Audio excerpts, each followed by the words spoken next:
Bonsoir, ici Lucinda Gabrielle. Donc aujourd'hui, on est le 27 décembre 2020. Donc c'est vraiment la fin de l'année euh, et c'est pour ça que j'ai préparé un message ce soir qui va regarder un petit peu en arrière tout ce qu'on a vécu dans la dernière année et un petit peu pour préparer nos cœurs aussi pour ce qui s'en vient. Alors, mon message, je suis en retard parce que ça a été long à préparer et long à traduire, mais je crois que c'est un message qui est super important. C'est toutes des petites choses que le Seigneur a mis dans mon cœur cette semaine, qu'il veut partager avec vous. Donc, c'est vraiment un message pour toucher chacun de vos cœurs, que vous soyez non-croyants, que vous soyez croyants ou en feu. En tout cas, il y a quelque chose vraiment pour tout le monde. Donc, merci d'être là ce soir. Bonsoir René. Merci d'être là, ma chère. Donc, je vais aller chercher mon petit document, puis on va commencer tout de suite parce que c'est long. Je viens de le terminer en anglais. Ça dure à peu près 40 minutes. Donc, on va voir. Donc c'est ça. L'année 2020 touche à sa fin et nous pouvons revenir avec étonnement. Moi, c'est le même que j'ai vu ça avec étonnement sur les événements qui se sont déroulés au cours des 10 derniers mois. Moi, je m'en souviens au mois de mars, c'était vraiment un choc pour moi, comment les choses se sont passées. Et est-ce qu'il y a quelqu'un parmi vous qui aurait imaginé l'année passée que nous allions vivre un verrouillage comme mondial en ce moment, que le gouvernement aurait annulé Noël? Est-ce que quelqu'un aurait imaginé que nous vivrons une guerre biologique présentement, que nos doigts seraient supprimés au nom de la sécurité? Et on n'aurait jamais, jamais imaginé ça. Donc, c'est ça. Donc, je veux parler un petit peu de tout ce qui s'est passé, puis tout ce qui s'en vient. Bonsoir, ma chère sœur Louiselle, Noéline Laplante du Nouveau-Brunswick. Bonsoir, merci beaucoup d'être là. Donc, certaines personnes ont vu cette dernière année comme la pire année de leur vie, et ça l'était vraiment pour beaucoup. Beaucoup de personnes ils ont perdu leurs proches, sont morts toutes seules, ils n'ont pas pu aller aux funérailles. On a même vu ça ici dans notre même famille. Euh, Beaucoup de gens ils ont passé par la faillite des restaurants, les bars. Il y a des gens qui ont perdu leur emploi. Puis c'était vraiment une année d'insécurité et de solitude pour plusieurs, surtout ce temps-ci, pendant les fêtes. Mais le Seigneur veut vous apporter de l'espoir. Puis c'est ça que je veux vous amener ce soir, c'est de l'espoir. Voyez que chaque pièce, et c'est même, je ne sais pas si je vais pouvoir l'expliquer en français comme je peux en anglais, mais chaque pièce de monnaie, par exemple, il y a toujours deux faces, il y a deux côtés à chaque chose. Puis qu'importe comment vous fassiez mince, une crêpe, il y a toujours deux côtés. Puis c'est la même chose dans ce monde. Le Seigneur veut que vous sachiez qu'il y a deux côtés de chaque chose dans le monde aussi. Donc, vous devez comprendre maintenant que le bien et le mal existent, la lumière et les ténèbres existent, Dieu et le diable existent, et le diable a un plan pour le monde, mais Dieu a un plan qui est beaucoup, beaucoup, beaucoup plus grand que lui, hein, beaucoup plus grand que le diable. Il a un plan aussi, notre Seigneur. Puis tout cela est prophétisé dans l'Apocalypse. Dans la Bible, nous voyons souvent des situations qui semblent impossibles ou épouvantables, mais Dieu transforme les situations et règle les choses mieux que nous aurions jamais pu imaginer ou rêver. Dieu est beaucoup plus grand que nous pouvons l'imaginer. Comme dans l'histoire de Joseph, par exemple. Les frères de Joseph étaient jaloux de lui et ils l'ont jeté dans une fossée. Ils l'ont ensuite vendu en esclavage en Égypte où il est finalement devenu le commandant en second du Pharaon en raison de sa capacité à interpréter les rêves. Et lorsque le rêve de 7 ans de famine s'est réalisé, Joseph a sauvé tout le royaume et sa propre famille qui sont venus à lui chercher de la nourriture. Sa famille ne le reconnaissait pas tout de suite. Et quand Joseph s'est révélé à eux, à ses frères, ils ont eu très, très honte. Et Joseph leur a dit, ne vous tourmentez pas et ne soyez pas fâchés de m'avoir vendu comme esclave. C'est pour vous sauver la vie que Dieu m'a envoyé devant vous. Et ça, c'est tellement grand dans la Bible parce que vous voyez que Joseph a compris le plan de Dieu.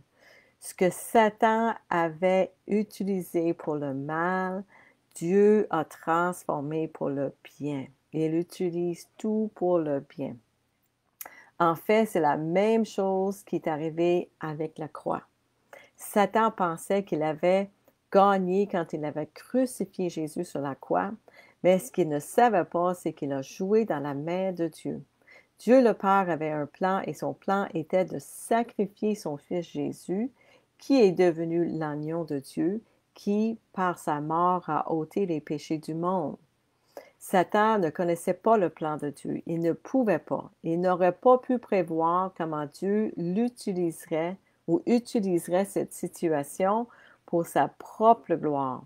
Satan n'aurait pas pu deviner comment Dieu arriverait avec un plan pour réconcilier l'homme avec lui-même, l'homme qui, lui, était devenu la proie du diable dans le jardin d'Éden. Extraordinaire. De la même manière, le diable est toujours en train de rôder dans ce monde aujourd'hui. Il essaie toujours de vous éloigner de Dieu et de vous empêcher de trouver la vérité pour ceux qui ne l'ont pas encore trouvée. Et ces tactiques deviennent de plus en plus sournoises de jour en jour. Sachez que Lucifer était un bel ange qui voulait être comme Dieu. Et depuis qu'il a été expulsé du ciel, il trompe les gens et essaie de les empêcher de connaître Dieu et de trouver la vérité sur le salut. Et je peux vous assurer que c'est ce qui se passe actuellement dans le monde. Tout ce que nous voyons arriver a deux côtés du médaille, le plan du diable et la gloire de Dieu. Nous pouvons voir que le mal augmente dans le monde, tout comme la Bible l'a prédit. L'anarchie abondera, c'est écrit. Il y aurait des tremblements de terre, des famines et des pestes. Dans 2 Timothée 3, c'est écrit, « Sache bien que dans la période finale de l'histoire, les temps seront difficiles. » Donc, je ne peux pas vous cacher, les temps vont être difficiles. Les hommes seront égoïstes, avides d'argent, vantards et prétentieux. Ils parleront de Dieu d'une manière injurieuse et n'auront pas d'égard pour leurs parents. Ils seront ingrats, dépourvus de respect pour ce qui est sacré, sans cœur, sans pitié, calomniateurs, incapables de se maîtriser, cruels, ennemis du bien, emportés par leur passion et enflés d'orgueil. Ils seront prêts à toutes les trahisons. Ils aimeront le plaisir plutôt que Dieu. Certes, ils resteront attachés aux pratiques extérieures de la piété, mais en réalité, ils ne voudront rien savoir de ce qui est en fait la force. Détourne-toi de ces gens-là. Dans Luc 21, 9 à 11, c'est écrit, « Quand vous entendrez parler de guerre et de soulèvement, ne vous effrayez pas. » C'est Jésus qui parle. « Quand tout cela doit arriver d'abord, mais la fin ne viendra pas aussitôt près. » Oui. Puis il ajouta, « On verra se dresser une nation contre une nation, un royaume contre un autre. Il y aurait de grands tremblements de terre et en divers lieux des famines et des épidémies séviront. Des phénomènes terrifiants se produiront dans le ciel. Des signes extraordinaires apparaîtront. » Donc, ce sont des choses à venir, les amis. Toutes ces choses décrites dans la Bible arriveront avant la fin. Mais ne vous inquiétez pas, car Dieu a un plan. Et ceux qui attendent le Seigneur renouvelleront leur force. Dans Ésaïe 40, 31, c'est écrit, « Ceux qui comptent sur l'Éternel renouvellent leur force. Ils prennent leur envol comme de jeunes aigles. Sans se lasser, ils courent, ils marchent en avant et ne s'épuisent pas. » Alors, mes amis, mes frères et sœurs dans le Seigneur, ce que Dieu a mis à cœur de partager avec vous aujourd'hui, c'est que malgré ce que le diable a prévu comme mal au cours de cette dernière année et même dans l'année à venir, Dieu l'utilisera pour sa propre gloire. Puis je crois que nous qui sommes vraiment dans le Seigneur, qui prend le temps pour lui parler, d'être dans sa présence ces temps-ci, on le sent, on le sait, qu'il ne nous abandonnera pas. Vous ne voyez peut-être pas encore comment, mais regardons ensemble ce qui s'est passé l'année dernière. C'était extraordinaire. Quand on regarde ça, là, tout était fermé. Les magasins, les commerces, les bars, les restaurants, les cinémas, les gymnases et même les centres sportifs, les hôpitaux et les églises. Le diable voudra que vous vous tourniez vers lui pour vous sauver de tous ces problèmes qui sont dans le monde, mais méfiez-vous de ce qu'il vous demande de donner en retour. OK? C'est lui qui cause beaucoup de problèmes et c'est lui qui veut se proposer comme sauveur. Donc, Dieu, d'autre part, veut que vous comptiez sur lui seul. Ça me fait penser en Afrique. Euh, ceux qui sont en Afrique, qui ont des problèmes médicaux, par exemple, ils n'ont pas l'argent pour aller dans un hôpital. Donc, qu'est-ce qu'ils font? Ils vont prier au Seigneur. Ils vont prier pour la guérison. Puis si ils meurent, ben c'est pas grave parce qu'ils sont dans le Seigneur. Ils savent qu'ils vont aller au ciel. Puis c'est ça qui est important à se rappeler, là. D'être dépendant du Seigneur pour tout ce qu'on a vraiment besoin. Ici, c'est facile dans l'Ouest où ce qu'on est, parce qu'on est habitué. Si on a besoin d'argent, on va à la banque, on fait un emprunt. Si on a besoin de la nourriture, on va à l'épicerie. Si on a besoin des soins, on va aller à l'hôpital. Mais si tout ça n'était pas là, il faudrait qu'on soit vraiment dépendant de Dieu et Dieu seul. Et c'est ce que Dieu veut. Donc, le diable veut que vous abandonniez votre liberté et vos droits pour sa soi-disant protection et sécurité. Mais faites attention à ce qu'il vous demande. Dieu, d'autre part, il veut vous donner le cadeau gratuit de la liberté, de la santé et du salut. Tout ce que Dieu demande, c'est que vous lui fassiez confiance et que vous soyez disposés à le suivre hors d'Égypte, hors de l'esclavage, comme il a fait pour les Israélites. Ayez confiance qu'il sera là pour vous et il pourvoira à vos besoins. Comme je l'ai déjà dit, Dieu a enlevé toutes vos distractions, tout ce qui vous séparait de lui, afin que vous puissiez le trouver. Moi, je trouve ça extraordinaire quand j'y pense. Présentement, par exemple, dans les villes, rien n'est ouvert. Vous n'avez accès à presque rien. Donc, il n'y a pas de distraction. Donc, de la même manière, Moïse a conduit les Israélites hors d'Égypte. Jésus veut vous conduire hors de ce monde et dans son royaume. Sachez que vous n'avez pas besoin de mourir physiquement pour entrer dans le royaume de Dieu, mais mourir à soi. Donc, quand on est né de nouveau dans le royaume de Dieu, ça veut dire qu'il faut se repentir de notre passé, se repentir de nos péchés qu'on a faits, se tourner vers Dieu, se faire baptiser, immersion complète. Puis ça, c'est mourir avec Dieu, avec Jésus, puis et se lever avec Jésus. Donc, ça veut dire enterrer la vieille personne qu'on était. C'est ça, mourir la personne qu'on était avant. Puis, une fois qu'on a donné notre vie à Jésus, puis qu'on est né de nouveau, qu'on s'est fait baptiser, on est vraiment une nouvelle création. C'est ce que ça dit dans la Bible, puis on est vraiment, on le vit, on le sent. On n'est plus la même personne qu'on était.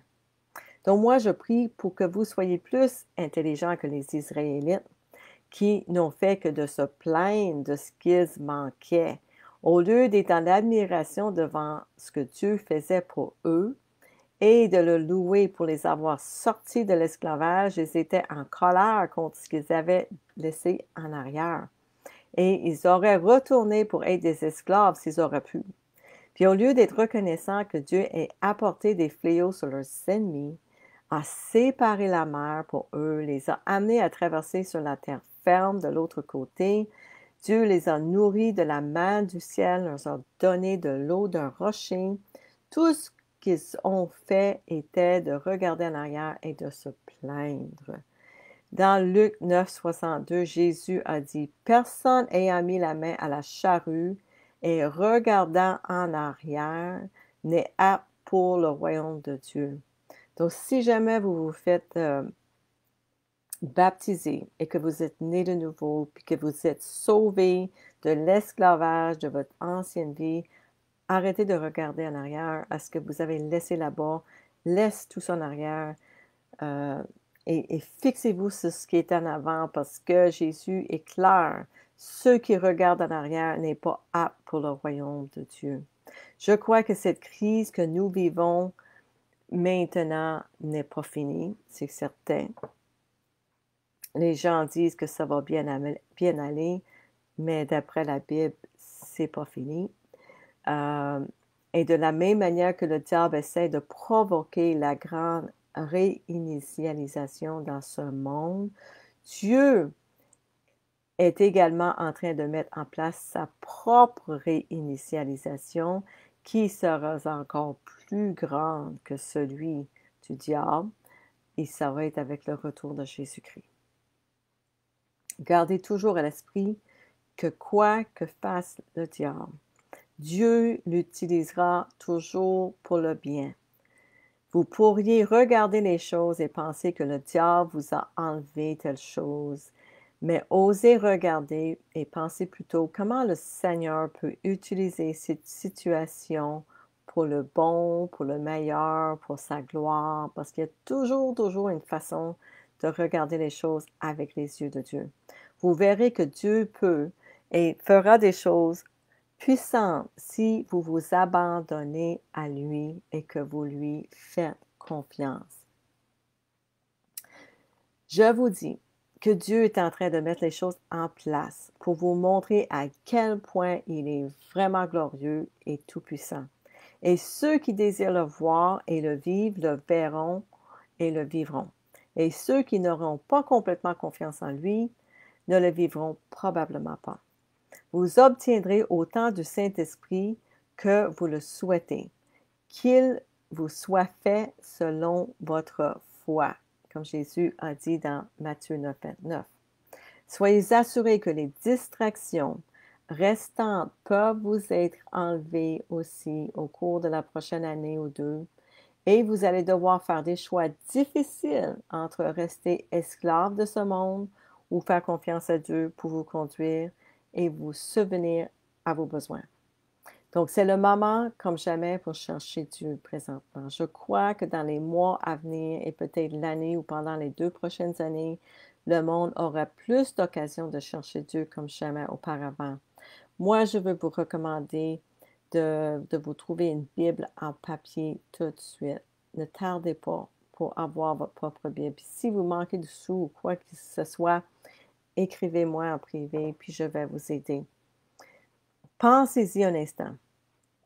Quelle est la seule chose ou les seules choses qui vous restent, qui vous empêchent de trouver Dieu en ce moment? Moi, je trouve ça extraordinaire que Dieu a tout enlevé les distractions dans la dernière année pour vous vraiment inciter à vous réveiller, de penser à lui. Il a tout fait, là. Puis si vous ne l'avez pas trouvé encore, ben c'est pas parce que le Seigneur ne vous a pas donné les opportunités. Et je crois qu'on est encore dans cette opportunité, surtout les gens qui sont en ville, puis même ici, on n'a pas le droit de se rencontrer puis faire des gros parties. Donc, les gens sont limités dans leur contact, c'est plus tranquille. Profitez de ce temps de repos, de tranquillité que vous avez pour chercher le Seigneur. Mettez-vous à genoux, priez-le, demandez-le de se présenter à vous. Dites-lui si tu es vrai, Seigneur, si tu existes, Jésus, montre-toi à moi, révèle-toi à moi, fais quelque chose dans ce sens-là pour qu'il se révèle à vous au plus tôt possible. Et achetez une Bible pour le connaître, parce que c'est seulement, je trouve, en le lisant ces mots que vous pouvez vraiment trouver le vrai Jésus. Parce que parfois, quand on cherche, il y a un faux Jésus qui arrive, comme je vous ai déjà parlé dans le passé. Donc, quelle est la seule chose ou les quelque chose qui reste qui vous empêche en ce moment de trouver la vérité, qui peut vous séparer de Dieu? Ben, c'est la télévision, c'est votre ordinateur, c'est votre téléphone, c'est vraiment les seules choses qui vous restent, hein, parce que tout le reste vous a été enlevé. Et si tout cela vous serait enlevé dans un seul moment, par exemple par une cyberattaque, est-ce que cela vous réveillerait? Est-ce qu'à un moment donné, vous pensez, ah ben là, OK, là, peut-être un Seigneur il est sérieux, puis je devrais peut-être le chercher, là. Parce que là, c'est sûr qu'il n'y a plus rien là, qui m'empêche, là, hein. Puis, je veux vous dire que cette idée-là ne vient pas de Dieu. C'est pas lui qui a mis ça dans mon cœur, qu'il y aurait une cyberattaque, mais je peux vous dire que les élites de ce monde en ont parlé et ont, comment on dit ça, éludé à la possibilité que cela puisse arriver.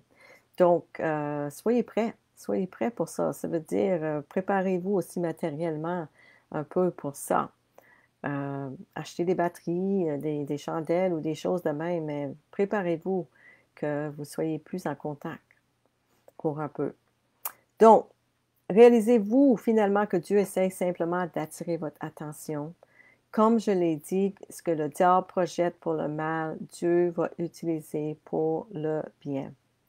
Alors, à la lumière de tout ce que nous avons vécu cette année, et compte tenu de la possibilité que les choses ne s'améliorent pas encore pendant un certain temps, puis-je vous suggérer de chercher Dieu comme jamais auparavant. Cherchez la vérité pendant qu'il peut être trouvé. Si vous êtes non-croyant présentement, je vous suggère, comme j'ai dit tantôt, achetez une Bible en papier dès que possible, ou écrivez-moi si vous n'avez pas les sous. Je crois que nous serons dans un verrouillage pour un moment encore, et prenez ce temps précieux pour chercher Dieu. Lisez la Bible pour vous-même et voyez ce que Dieu dit sur lui et sur vous et sur la fin des temps pour que vous soyez préparés. Dieu a une grande espérance pour ceux qui l'aiment. Il est écrit dans Romains 8, 28, nous savons entre autres que Dieu fait concourir toutes choses au bien de ceux qui l'aiment, de ceux qui ont été appelés conformément au plan divin. Pour ceux d'entre vous qui se considèrent croyants ou chrétiens, comme les différentes églises dont nous lisons dans le livre des Révélations, dans l'Apocalypse, hein, sans amour, compromis, corrompus, morts ou tièdes, je vous prie de chercher Dieu et sa volonté, que vous vous repentiez et que vous vous rapprochiez de lui. Ravivez votre premier amour, le temps presse. Assurez-vous d'être en accord avec Dieu. Humiliez-vous et repentez-vous. Réglez les choses avec Dieu tant que vous le pouvez. Et ça, le Seigneur l'a vraiment mis sur mon cœur aujourd'hui. Il n'y a plus de temps à perdre. Il n'y en a plus, il n'y en a plus, il n'y en a plus. Quand nous regardons le livre de l'Apocalypse, chapitre 1 à 3 sur les églises, il y en a seulement deux qui sont bons là-dedans. Puis c'est l'Église persécutée et l'Église fidèle. Et dans le monde occidental où nous vivons présentement, là, nous n'avons pas encore de persécution, mais ça s'en vient. C'est très proche. Puis ça s'en vient dans les prochaines années. Beaucoup de gens ne seront pas aussi fidèles que nous le pensons. Donc, c'est important qu'on demande au Seigneur de chercher dans notre cœur, puis ça inclut moi aussi, là, je ne suis pas parfaite, là. Je demande au Seigneur à tous les jours de vérifier mon cœur pour voir si j'ai quelque chose dans mon cœur qui peut encore purifier, là. Donc, depuis janvier dernier, nous pouvons clairement voir que Dieu sépare le blé de l'ivraie. Il dénonce également les loups et les infidèles dans l'Église et dans le monde. Et nous verrons de plus en plus cela dans les nouvelles et même dans le monde qui nous entoure. Donc, il est en train de vraiment séparer les gens. Dieu recherche les purs de cœur, les fidèles et ceux qui l'aimeront de tout leur cœur, leur esprit et leur âme. Ceux qui sont prêts à tout abandonner pour lui, qui ne regardera pas en arrière, mais qui fera avancer joyeusement et sans crainte son royaume. C'est ce que Dieu cherche. Nous vivons une époque passionnante, chers amis et frères, sœurs et frères. Dieu veut vous sauver, vous restaurer et vous purifier. Il veut vous mettre au travail pour lui dans son royaume. Alors, assurez-vous que vous êtes du bon côté de Dieu, parce qu'il y a beaucoup de gens qui se croient dans la lumière, qui croient qu'ils travaillent pour la lumière, mais je peux vous assurer que si vous n'avez pas Jésus-Christ, si vous ne connaissez pas Jésus-Christ, si vous n'êtes pas né de nouveau, vous n'avez aucune lumière. C'est le côté gris pâle de la noirceur des ténèbres. OK? Je le sais, j'étais là, j'étais là-dedans, et je me croyais lumineuse et tout ça, et je ne l'étais pas. J'ai pas trouvé la vérité, la lumière avant que j'ai trouvé Jésus-Christ. Et ça, je peux vous l'assurer. Puis tant qu'on est dans la noirceur, les ténèbres, on ne peut pas comprendre. On ne peut pas comprendre qu'il y a quelque chose ailleurs, il y a une lumière. Mais quand j'étais assis et j'étais né de nouveau, j'étais assis dans la lumière, là, je pouvais voir les ténèbres. Là, je pouvais voir l'autre côté. Mais d'où ce que vous êtes, vous ne pouvez pas imaginer comment c'est ou ce que je suis. Et la seule chose qui peut vous enlever le voile, qui vous empêche de voir cette vérité-là, c'est Jésus. Donc, cherchez, mes amis, cherchez Jésus avec tout votre cœur, puis mettez-vous à genoux, puis suppliez-le de venir, de se révéler à vous, puis de vous montrer cette vérité. Puis même si quelqu'un se révèle à vous, comment je vous dirais? Soyez conscient que ça se peut que ce soit encore l'ennemi qui essaie de vous tromper, OK? Parce que c'est ce qui m'est arrivé au début et ça m'a pris du temps à trouver la vérité. Donc, écrivez-moi si vous avez une expérience que vous n'êtes pas sûr, vous n'êtes pas certain, puis c'est ça. Donc, cherchez le Seigneur avec tout votre cœur. Le Seigneur peut voir tous vos motifs qui sont impurs. Donc, pour les gens qui se disent chrétiens, croyants, le Seigneur, il voit vos motifs qui sont impurs. Dieu sait quand vous faites les choses pour votre propre plaisir et non pour l'honorer. Il sait quand vous êtes suffisant ou trop confiant. Mais moi, quand j'étais dans le nouvel âge, là, il connaissait mon cœur. Puis oui, j'avais une partie de mon cœur qui était pure, mais j'avais des motifs personnels pareils. Tu sais, je disais que je travaillais pour lui. Non, je travaillais aussi pour l'argent, puis je travaillais aussi pour mes propres désirs. Donc, le Seigneur, c'est tout. On ne peut rien lui cacher. Les gens seront bientôt amenés à choisir entre celui qu'ils serviront réellement, l'homme ou Dieu, eux-mêmes ou Dieu, parce que beaucoup ont servi l'homme ou eux-mêmes, et cela ne sera plus acceptable pour Dieu. On s'en vient bientôt où il va falloir choisir, puis ça va être évident. Jésus a dit que nous sommes assurés de persécution et de souffrance. Mais n'ayez pas peur de ça. Parce que le Seigneur, il va nous donner une foi, il va nous donner un courage, une force qu'on ne peut même pas imaginer dans l'instant que nous sommes présentement. Le salut est un cadeau gratuit qui nous coûte absolument tout. C'est gratuit, mais ça nous coûte tout.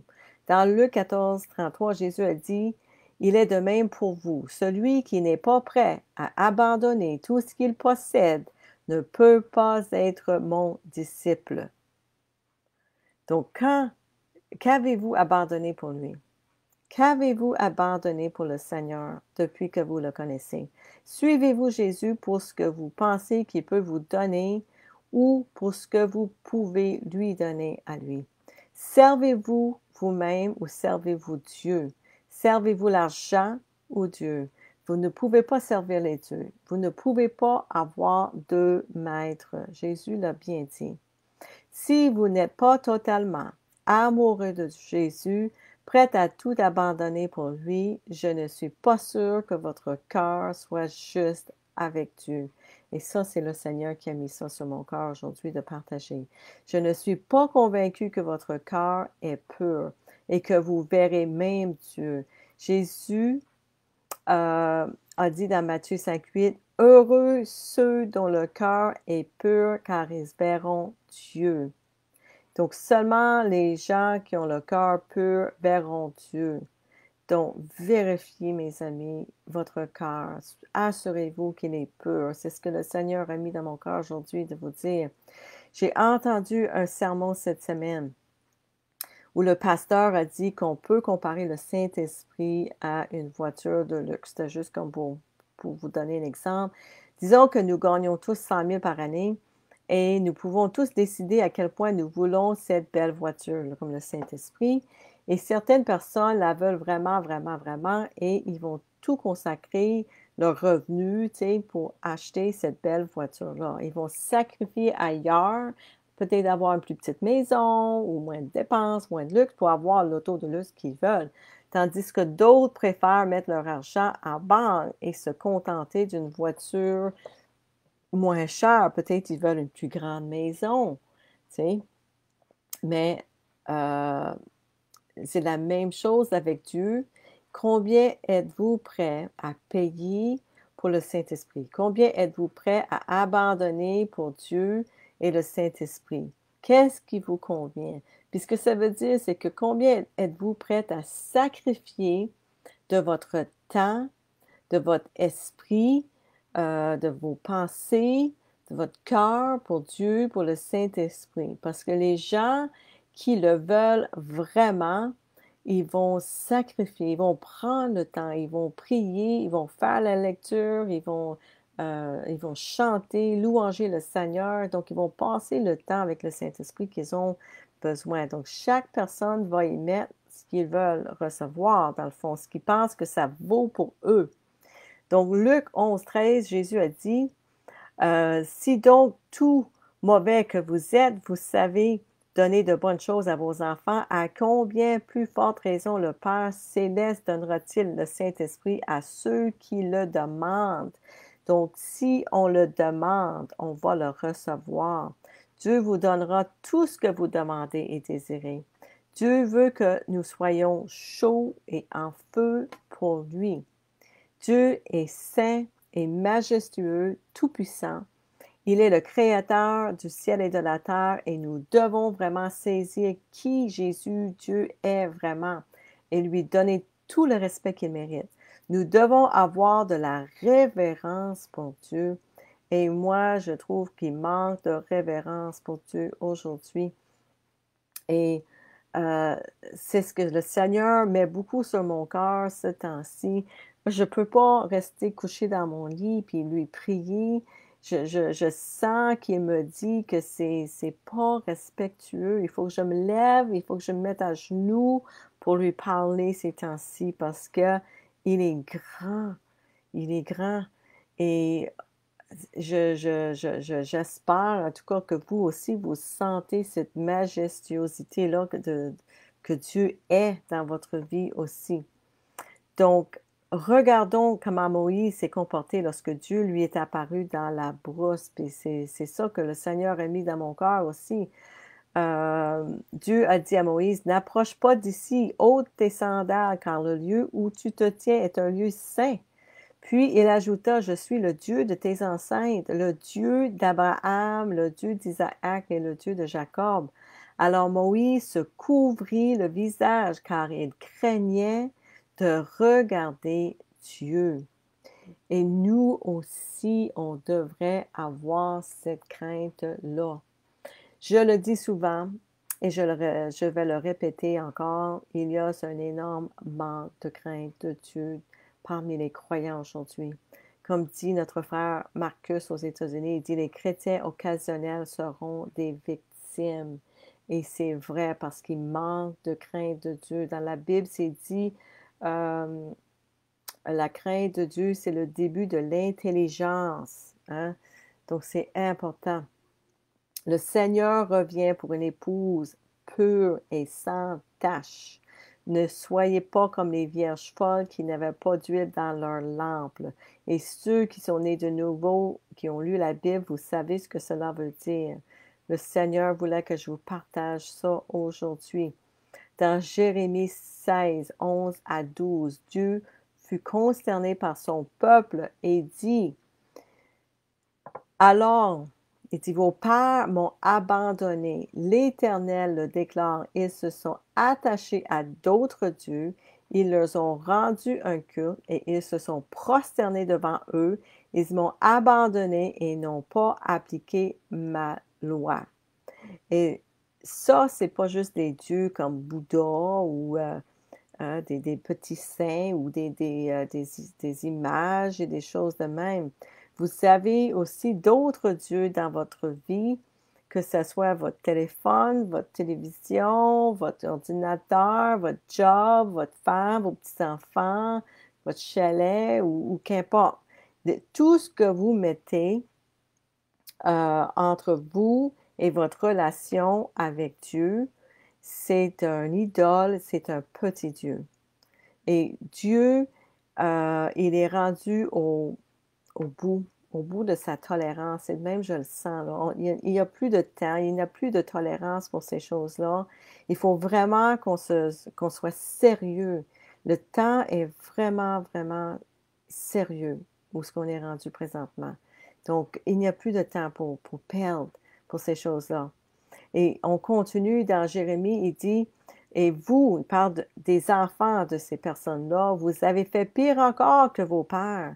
Chacun de vous suit les penchants de son cœur obstiné et mauvais sans m'écouter. Et ce que ça veut dire, c'est qu'aujourd'hui, il parlait dans ce temps-là, mais aujourd'hui, c'est encore comme ça. Les gens suivent leur cœur. On partage ça sur Facebook. Je l'ai partagé moi aussi dans le temps avant de trouver Jésus. Suis ton cœur. Mais le cœur est obstiné et mauvais. On ne doit pas suivre nos cœurs. On doit suivre la parole de Dieu, les lois de Dieu, puis qu'est-ce que lui, il veut, et rien d'autre, parce que le cœur est mauvais. On ne peut pas lui faire confiance. Super important de poursuivre notre cœur. Donc, savez-vous même ce que Dieu vous demande? OK, c'est sérieux, les amis. Je sens comme tellement une pression sur moi. Ouf, de vous poser cette question. Est-ce que vous savez ce que Dieu veut de vous? Est-ce que vous savez ce que Dieu s'attend de vous? Est-ce que vous l'avez entendu récemment? Est-ce que vous prenez le temps de lui parler, d'entendre sa voix? Ou est-ce que vous êtes trop occupé avec les choses aujourd'hui, avec les fêtes de Noël et tout ça? Est-ce que vous prenez le temps, les amis? Parce que si Jésus arriverait ce soir, est-ce que vous seriez prêts? Est-ce que votre cœur est pur? Maintenant, ce message du Seigneur est pas juste pour les non-croyants, puis c'est pas juste pour les gens qui se disent chrétiens, parce que beaucoup de gens qui se disent chrétiens, vous avez un cheminement à faire, vous avez un chemin à faire pour vous réconcilier avec le Seigneur. Puis c'est tout le monde, c'est moi aussi, là. Tu sais, à tous les jours, on devrait se mettre à genoux puis demander au Seigneur de chercher dans notre cœur pour s'assurer qu'on soit pur, puis de nous purifier de quelque chose qui n'est pas correct. Et le Seigneur veut qu'on se mette en ordre avec lui et ça presse. Je sens une pression de temps, les amis. Puis le Seigneur veut aussi amener un message, pour terminer, un message aux vrais et fidèles disciples, hein, parce qu'il y a 7 églises et il y en a 5 qui ne font pas l'affaire, il y en a 2 qui font l'affaire, puis sont les fidèles et les persécutés. Puis ceux qui sont fidèles, le Seigneur a un message pour eux ce soir, les vrais et fidèles disciples qui dit, Dieu vous dit de continuer à prêcher l'Évangile. Faire des disciples, guérir les malades, délivrer les esclaves et les oppressés au nom de Jésus-Christ. Continuez à faire progresser le royaume de Dieu. Ne lâchez pas. Dans 1 Corinthiens 2,5, afin que votre foi ne repose pas sur la sagesse des hommes, mais sur la puissance de Dieu. Nous devons nous reposer sur la puissance de Dieu pour tout dans notre vie. Mettez de côté tout ce qui relève des hommes. Ne faites confiance dans aucun homme. Et vous savez ce que je veux dire par ça. Donc, dans les années, les semaines, les jours, les mois à venir, nous connaîtrons une grande réinitialisation du monde, OK? Un great reset, qu'ils disent en anglais. Et je crois que nous allons également expérimenter une plus grande réinitialisation de Dieu. Il vous réveillera. Il vous appellera hors du monde. Il vous amènera à vos genoux et vous demandera de vous mettre humble. Ensuite, il va vous élever et vous donnera un grand désir de le servir. Et si vous êtes fidèle, il vous gardera de l'heure de l'épreuve qui doit venir sur le monde entier pour tester ceux qui demeurent sur la terre. Et si vous persévérez jusqu'à la fin, vous seriez sauvés. Donc, c'est ça mon message aujourd'hui du Seigneur pour cette année. Ça conclut l'année extraordinaire que nous avons vécue, qui a été difficile pour beaucoup de personnes. Puis je pense que pour l'Église, ça a été un choc de réaliser que tout ce qui est prophétisé, on savait que ça s'en venait, mais quand on le voit, c'est quasiment comme la mort dans une famille. Tu sais, on peut s'en parler, puis se préparer, puis se dire que bon, on va être prêt quand ça va arriver. Mais quand ça arrive, les gens disent, ben on n'est jamais prêt. Puis c'est vrai qu'on n'est jamais prêt pour ça. Et c'est la même chose pour ce qui est en train de se passer présentement dans le monde entier. La Bible est en train de se dévoiler, d'arriver sous nos propres yeux. On le voit et dévoilé sous nos yeux, se réaliser devant nous. Et c'est un choc pareil de le voir. Puis même si on pourrait essayer de se préparer, on n'est jamais préparé. Mais il faut juste se rapprocher du Seigneur, de prendre le temps, mettre tout de côté, parce que vraiment, présentement, il n'y a rien qui est important. Nothing. Il n'y a rien de plus important dans le monde présentement que de connaître Jésus-Christ, de se rapprocher de lui, de vous préparer pour ce qui s'en vient dans les jours, les mois, les semaines qui sont devant nous et de préparer le royaume de Dieu, de réveiller les gens autour de nous. Puis je sais qu'il y a beaucoup de gens qui ne croiront pas, qui vont rire de nous, on va être persécutés et tout ça, on va souffrir. Mais c'est comme quelqu'un m'a dit dernièrement, c'était tellement bien parce qu'il m'a demandé comment peux-tu dire ces choses-là, puis voir les commentaires des gens, puis de ne pas être déçu ou brisé par ça. Puis j'ai dit, quand je mets un commentaire, c'est vraiment le Seigneur qui m'inspire. C'est lui qui me donne le courage de m'exprimer, premièrement. Puis j'ai dit, ensuite, je prie pour qu'il me donne l'armure de Dieu et met l'armure de Dieu pour que je puisse pas être affectée par ce que les gens disent. Puis il m'a dit, gloire à Dieu euh, pour une carapace forte puis un cœur sensible, tu sais. Donc, c'est de même qu'on devrait vraiment être, je crois, les enfants de Dieu, les gens qui sont appelés à être dans son royaume. On est appelés pour avoir des cœurs sensibles et une carapace, l'armure de Dieu. Donc, c'est ça. Donc, je veux remercier les gens qui sont là ce soir. René Gagné, merci ma belle, puis Louiselle, ma soeur à Sept-Îles, Noéline et Paul Laplante au Nouveau-Brunswick. Puis si jamais, ça me rappelle, si jamais vous avez besoin euh, de vous faire baptiser ou si vous avez des questions, vous voulez rencontrer des gens avec qui vous pouvez parler de Jésus, vous avez, je ne sais pas, des questionnements, n'importe quoi, écrivez-moi. Comme vous voyez, il y a des gens à Nouveau-Brunswick, Sept-Îles, euh, Lisa est à Manitoba, donc elle connaît des gens aussi à Sherbrooke. Donc nous avons vraiment un, un réseau de personnes dans le Seigneur partout au Québec et partout dans le monde entier, au Canada entier.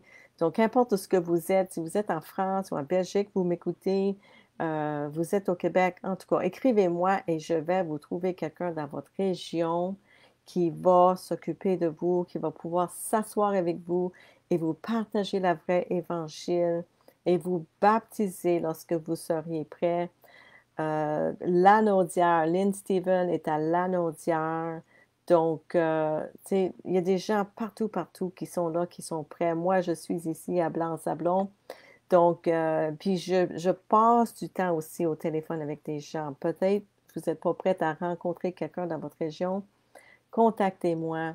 On pourrait se parler par téléphone ou Messenger, vidéo chat, là, puis on pourrait se parler, puis je peux prendre le temps avec vous, prier aussi pour vous. Si vous êtes malade, écrivez-moi et on va prier pour vous aussi. J'ai prié pour quelqu'un dernièrement qui avait une maladie, puis 2 jours plus tard, tout est parti.